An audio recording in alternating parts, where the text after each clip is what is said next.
Hello and welcome back, everyone. Happy Friday. Today we are going to be taking a look at the very first Tinto maps. Tinto, of course, referring to Project Caesar, aka Project Teaser, aka Europa Universalis 5.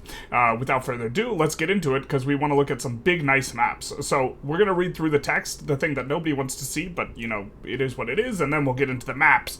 Okay, more maps. All right. Hello everyone, welcome to the very first post of Tinto Maps. This is a new weekly series that we will be running about the top secret game, Project Caesar. Top secret, top secret. Let me introduce myself before I continue. As some of you may know me from the development of the latest EU4 DLCs, but I might not be as well known as to everyone as Johan. I'm Pavia, the content design lead at Paradox Tinto, which I joined in 2021. Before becoming a video game developer, my background was as a historian, which led me to work on a PhD. Led me to work on a PhD. That sounds like how you word it if you get your PhD and then you don't finish it. Okay, but then when I finished in 2020. Okay, just kidding. You definitely finished it. Which led me to work on a PhD. How about just saying you earned a PhD? Okay, this is too much to reading into. Besides that, I've spent several thousand hours of my life playing Paradox Grand Strategy games since I discovered and started playing Europa Universalis 20 years ago in 2004. What this new series will be about? New series will be about is quite straightforward. Okay, he had me there for a second. I thought he was saying a new series as in a new series of games, which meant this was not Europa Universalis 5, but he's talking about the series Tinto Maps.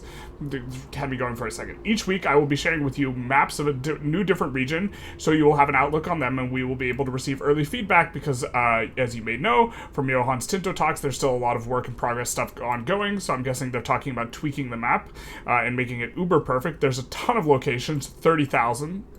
So, about this feedback, we'd like to take into account a couple things. The first is that we've worked really hard to gather the best sources of information available to craft the best possible map. We use the GIS tool with several layers of historical maps sourced from academic works, geographical data, administrative data, etc., to help us ensure the desired quality. So we would appreciate getting specific suggestions backed by these types of sources, as others, let's say Wikipedia map or YouTube with no references, may not be reliable enough. So they're saying, bring your receipts if you're going to say something bad. Bring them.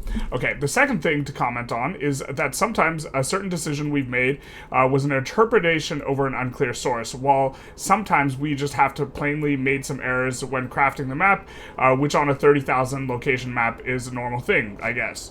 I'll let you know when any of these happen, and I'm also going to ask for your understanding when there's error or bug fix found and confirmed as such. With these forward said, let's get into today's region, the Low Counties, which is what I always played in this region in Europa Universalis 5, and this is what the political map looks like, and we have a double confirmation of 1337. This has been the date that's been kind of confirmed or soft confirmed in a few spots, and this is just further, kind of implication that this is going to be the start date.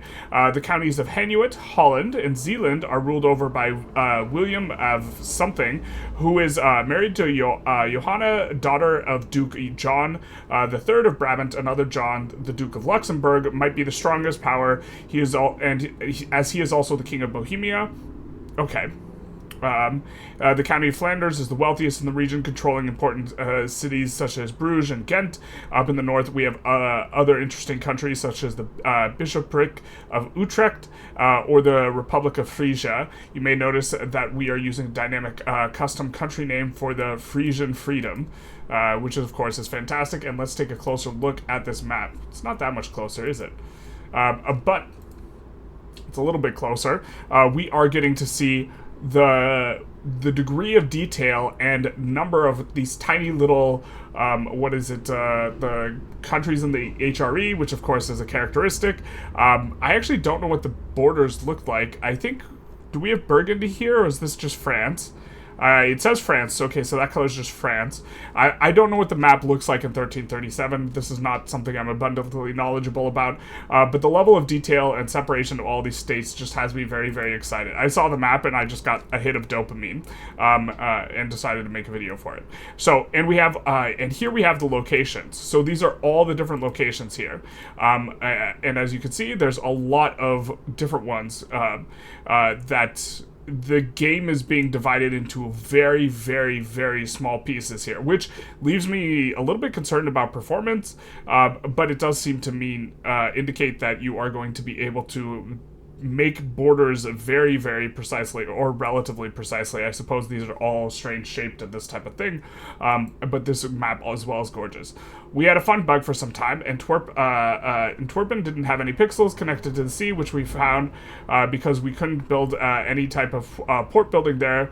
There's a happy ending, as the bug has already been corrected, and Antwerpen can finally have a proper port.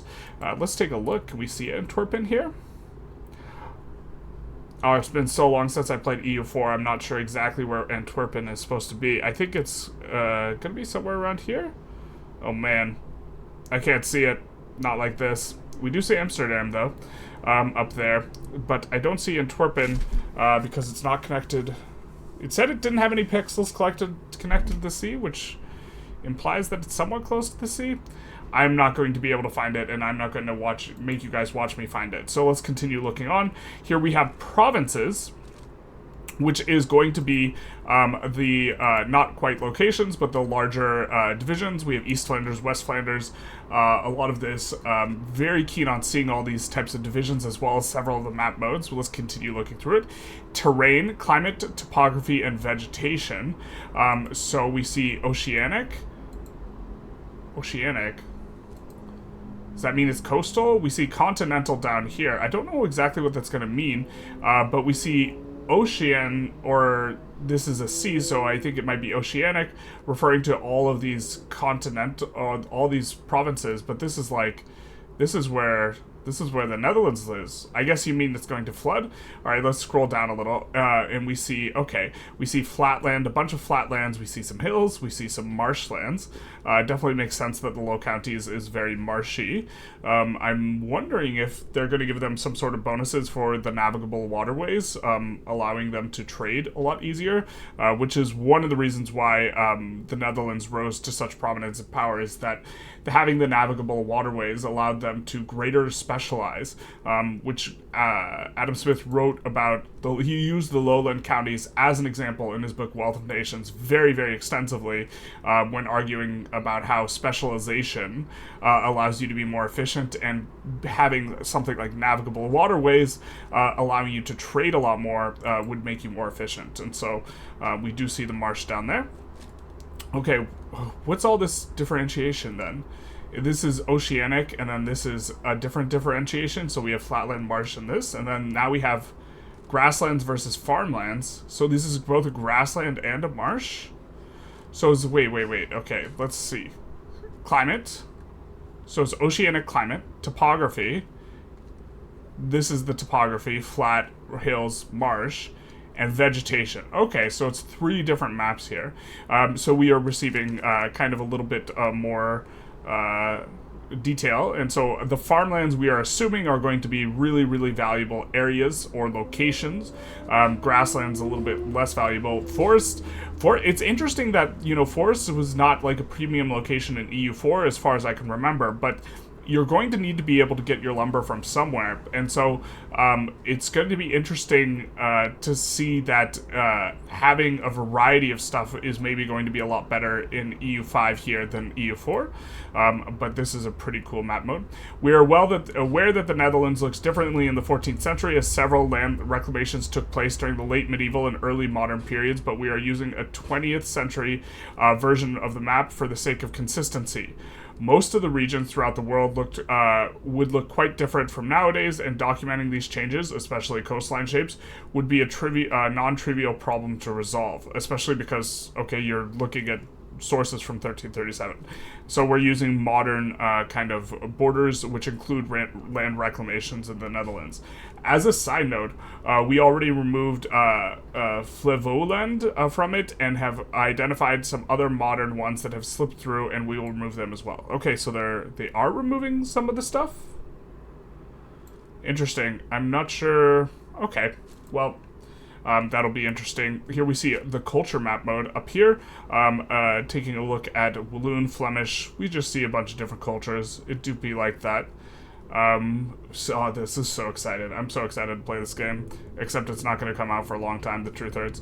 The stripes mean that there are pops of a different cultures inhabiting the location. Also, the German and French cultures are work in progress. We'll show you a proper version in later Tinto maps. Okay. We see religions. They're all Catholic. Not many religions here, although there will be some interesting stuff happening here eventually. Yeah. And then here we see raw goods, which of course is maybe the most exciting map mode because we don't know what all the goods are. I don't know what alum is. I can't possibly be aluminum, right? But we see lumber as a good here. We see marble as a good. Wheat stretches all throughout kind of the area that we knew was farmland. Fiber crops up here. Wild game, legumes. Legumes? That's interesting. Coal already appearing on the map. I don't know if that's going to be... Huh. That's interesting.